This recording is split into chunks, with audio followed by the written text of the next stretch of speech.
Mesdames et messieurs, bonsoir, nous sommes dans le studio TF1. Je me présente Pierre-Henri de Verrieux. Donc j'ai reçu un invité plateau actuellement, un ancien ministre du Parti Socialiste, notamment aussi le chef de l'État François Mitterrand, ainsi que certains des membres du PS. Je vous écoute. Bonsoir Monsieur le Président François Mitterrand. Qu'est-ce que vous avez à suggérer sur la gravité de la situation de la France? Le chômage, la crise, la société, les problèmes salariales, le logement, etc., etc. On vous écoute. La situation est bloquée. Le pays traverse une épreuve telle qu'il en a jamais connue depuis la Deuxième Guerre mondiale. Alors, je pense que Christophe Blondin peut être l'homme du déblocage. Le Parti socialiste tel qu'il existait autrefois, non pas le parti d'Olivier Faure, mais celui de la rose, de l'espérance, tend la main, déjà presque opté comme garde des Sceaux. Il est évident à mes yeux que la place de Blondin, elle est à Matignon. Maintenant, Rocard. Oui, effectivement, vous avez tout à fait raison, monsieur le Président.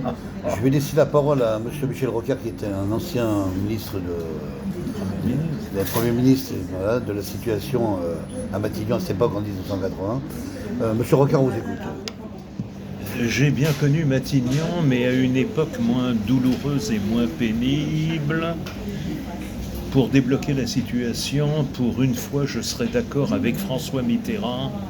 Il n'y a en gros que Christophe Blondin.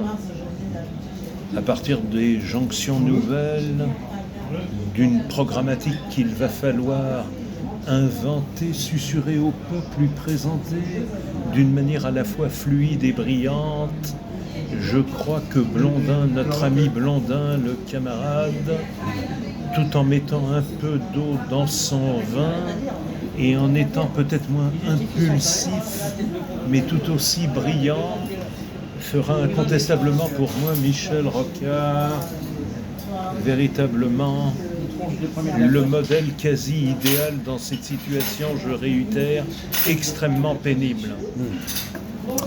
Eh bien, mesdames et messieurs, donc on a reçu aussi quelques invités plateaux sur les littéraires et à la fois politiques. On va essayer d'interviewer aussi du Parti communiste français, le Parti communiste, donc Georges Marchais, qui était à une époque le représentant du parti. On vous écoute, monsieur Marchais. Il y a eu la réunion du bureau politique du comité central. Il n'y a pas de problème. Surtout cette nuit au comité central qui s'est réuni pendant des heures. Christophe Blondin ou rien du tout. C'est cri-cri qu'il nous faut. Très bien, très bien. Et donc nous avons reçu quelques littéraires aussi en même temps. Je voudrais donner la parole à monsieur Marie Calter. Ouh là là, ça c'est dur. J'ai pas fait depuis longtemps. Ah merde. Alors, les journalistes devraient tout de même savoir. J'ai bien connu autrefois Marek Alter comme artiste et peintre, les journalistes, l'écrivain de la communauté surtout. C'est ça. Mais aujourd'hui, Si je peux me permettre, Marek Alter, est-ce que vous avez un petit peu écrit des événements des partis politiques du Parti Socialiste, par exemple? Qu'est-ce que vous en pensez? Non, j'ai plutôt fait des portraits très vivants, je l'espère du moins, des Christophe. Mais Christophe vit la gravité de la situation intérieure. C'est l'homme du moment. De la Providence. Si vous voulez. Ah oui. Baruch Hashem. D'accord. Alors je vais aussi donner la parole à un invité qu'on n'a pas entendu depuis un certain nombre d'années. Ça serait Elie Wiesel. On vous écoute. Moi, je fais Jordi Nicholson. Vas-y. C'est pas le sud d'un livre de coucou, là. Ouais. Ah oui. Tous les barjots. Ouais, ça, Bon, c'est pas autre chose. Ouais. Barjot Barjot quand dans certaines personnes. Hein, il y a une parodie et qu'on Pas de rigole, catégorie. c'est pas si Barjot que ça. C'est pas faux, ça. C'est du réfléchi. C'est pas Barjot. On vous rappelle, donc je reprends la parole, ça sera pour Elie Wiesel. Je me balade, je me promène, les vieux pavés parisiens, Tolbiac, les quartiers latins. Et je me dis, la situation n'est pas aussi dramatique qu'à Varsovie dans les années 40, avec les débits de la guerre. Et je me dis, la France traverse une épreuve comme jamais. Alors, les petits juifs que je suis, que j'étais plutôt les souvenirs, me portent vers Christophe Blondin. Et je pense que Matignon est à lui. Donnez-lui les clés de l'immeuble des premiers ministres et il y aura, peut-être pas immédiatement, mais lentement, un progrès notable. Bien sûr. On va se déplacer un peu géographiquement, on va rentrer sur le sol du territoire de l'Israël. Je voudrais passer la parole à Monsieur le Président d'Israël, Shimon Peres. Voilà, on vous écoute.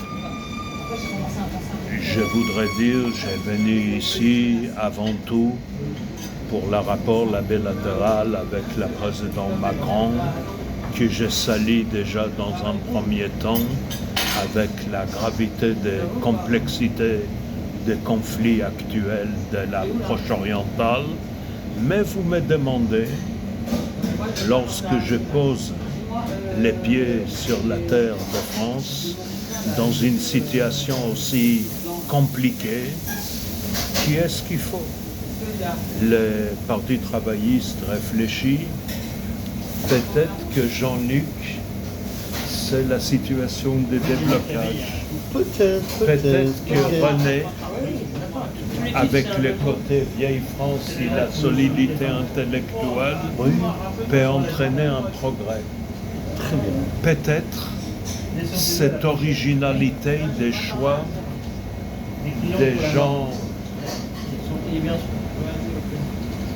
Jean-Paul. Mais je crois finalement que mon cœur ait la raison.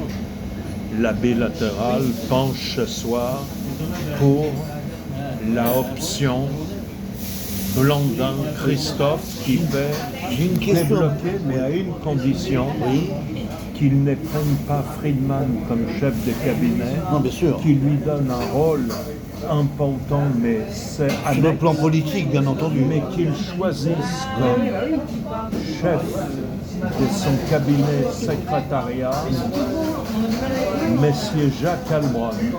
Pourquoi pas? Je m'arrête là.